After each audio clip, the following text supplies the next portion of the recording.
ज़फ़र लाली साहब, हम देख रहे हैं कि भारत में जो हुक्मरान जमात है उसकी जानिब से गुस्ताखी के बयानात पर एक रद्दअमल देख रहे हैं। हम मुख्तलिफ ममालिक की जानिब से आलमी बरादरी भी इस एहतजाज में शरीक हो रही है, एहतजाज किया जा रहा है।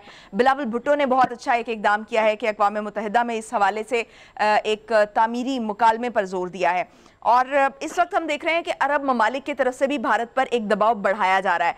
तो इस वक्त जब ऐसी सूरत में जब ये वाज़े हो रहा है कि भारत में जो ये शिद्दत पसंद अनासर हैं या शिद्दत पसंदी के जो वाक़यात हैं, इनके पीछे रियासती सरपरस्ती है, तो ऐसे में क्या जो हमारी ये इतनी बड़ी जो आवाज़ उठाई जा रही है, तो ये आप क्या समझते हैं कि ये भारत पर एक प्रेशर क्रिएट कर सकती है? देखिए, ये क्या किस किस्म का प्रेशर क्रिएट कर रहे हैं? 2 हफ्ते हो गए हैं जब उन्होंने वो बातें की थी, और 2 हफ्ते तक तो इन्होंने कुछ नहीं किया। अब 2 हफ्ते के बाद इन्होंने एक मसला उठाया है। सीधी सादी बात ये है, तो जो भारत की गवर्नमेंट को ये नहीं पहचानते हैं, मोदी को ये नहीं जानते, वो नहीं जानते हैं कि 2000 लोगों को उसके हुक्म पे कत्ल हुआ है गुजरात में 2002 में। ये बनते क्यों है इतना मुझे नहीं पता। खुद इन्वेस्टमेंट करते हैं हिंदुस्तान के अंदर। 7.5 बिलियन तो एक गल्फ कंट्री ने अभी इन्वेस्ट किया है एक फंड में हिंदुस्तान में। ये सब बनावट है कि ये गलत है और ये हमारे को ये वो कुछ दिन के लिए ये चलेगा और फिर खत्म हो जाएगा। अगर वाकई वो समझते हैं कि ये एक बिगेटेड एक्सट्रीमिस्ट गवर्नमेंट है जो हमारे मजहब को नफरत करती है और मुसलमानों को कत्ल करती है और मुसलमानों को एक किस्म का स्पोर्ट बन गया है, तो क्यों नहीं सैंक्शंस लगाते हैं इन पे? तेल ना बेचें उनको, निकले उनके एम्बसीज को निकालें, अपनी भी एम्बसीज निकालें। ये क्यों नहीं करते हैं? यानी वाकईतन अगर कोई प्रेशर क्रिएट करना चाहते हैं तो ट्रेड जो है उसको कम करें और जहां पर उनको प्रेशराइज कर सकते हैं वहां पर प्रेशराइज किया जाए ताकि उसको जो है एक सबक सिखाया जा सके।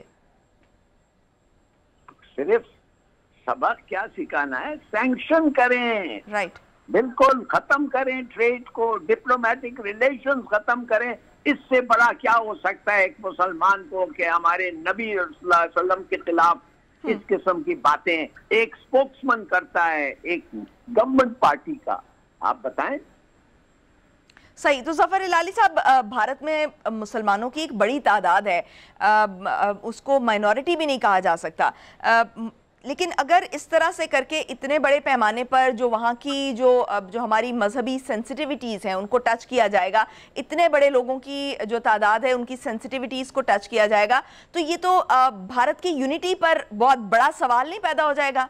भारत की का जो एक अखंड भारत का जो नज़रिया है, जो ख्वाब है, वो भी पूरा नहीं होगा और फिर जो 2 कौमी नज़रिया जिसकी बुनियाद पर पाकिस्तान भी बना था, तो वो तो बड़ा वाज़े क्लियर हो जाएगा कि भाई उस वक्त भी ये सिचुएशन पैदा हुई थी और ये अब फिर सिचुएशन पैदा होने जा रही है।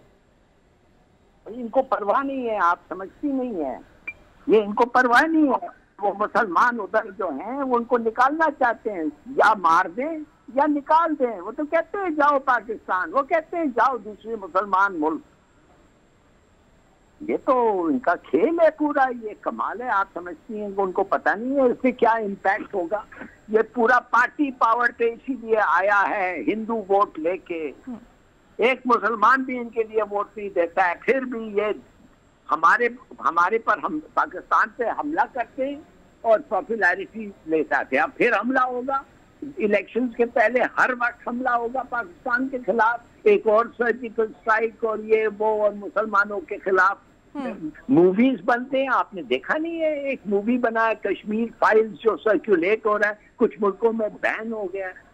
अब मुसलमान जो दूसरे मुल्कों में हैं, हम तो इनको जानते हैं, इसलिए हम अलग हुए हैं।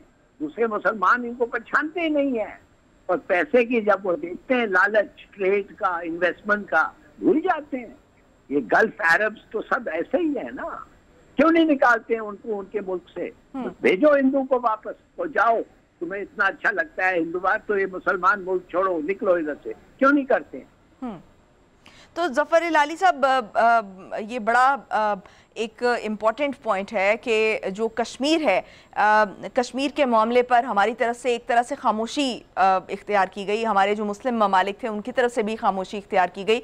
तो क्या आप समझते हैं कि जो कश्मीर के मामले पर जिस तरह से प्रॉपर आवाज़ नहीं उठाई गई, या जिस तरह से आपने कहा कि डिप्लोमेटिक रिलेशंस जो हैं वो उनके साथ ख़त्म करने चाहिए थे ताकि अपनी जो आवाज़ है उसको क्लियर किया जा सके, अपने मौक़िफ़ को जो है वो एंडोर्स किया जा सके, तो कहीं ना कहीं हम इस चीज़ में लैग करते हैं, जिसकी वजह से आज ये मज़ीद आगे से आगे बढ़ते जा रहे हैं और मुसलमानों पर एक प्रेशर क्रिएट करने की कोशिश कर रहे हैं।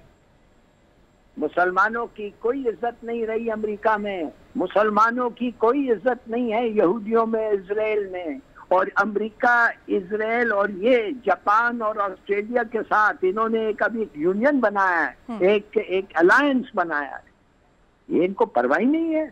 अमेरिका क्यों इनके, अमेरिका अगर अमेरिका कहता है कि हम ह्यूमन राइट्स और ये और वो, तो क्यों नहीं इनको सैंक्शन करता है? क्यों नहीं करता है ये? और इजराइल तो एक रिमार्केबल माइलस्टोन है हिपोक्रेसी का ना। क्या नहीं किया है उन्होंने फलस्तीनियों के साथ और उनके जमीन के साथ? देखिए, ये सब मुनाफकत है, ये सब शो है। मत सोचिए किसी को नहीं पता क्या होना चाहिए, जुर्रत नहीं है करने के लिए।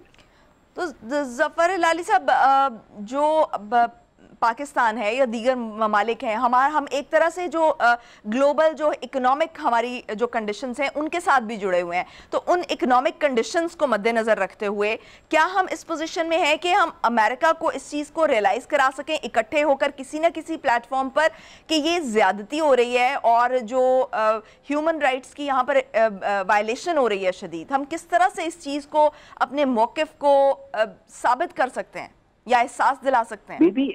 बीबी आप समझ नहीं रही है जो मैं कहने की कोशिश कर रहा हूँ। अमेरिका को बहुत अच्छा तरीके से पता है जी। इसलिए अमेरिका ने 12 साल पहले या 14 साल पहले इन्होंने बैन कर दिया था मोदी को।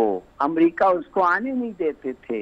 अमेरिकनों ने कहा था कि ये तो कत्ल करता है और जेनोसाइडर है, ये मुसलमानों के खिलाफ जो इसने किया है, उसको वीजा नहीं देते थे।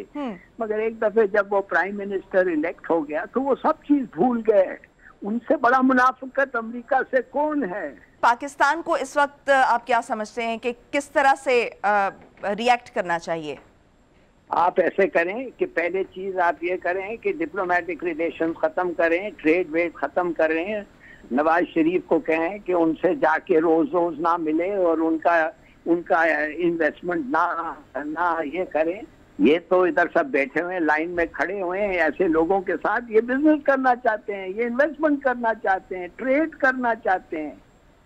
सुना नहीं है आपने? देखा नहीं है? इनको परवाह नहीं है जो वो करते हैं, इसलिए इनकी कोई इज्जत नहीं है अपने लोगों में और बाहर के लोगों में। सही, बहुत शुक्रिया। जफ़र हिलाली साहब हमारे साथ मौजूद थे।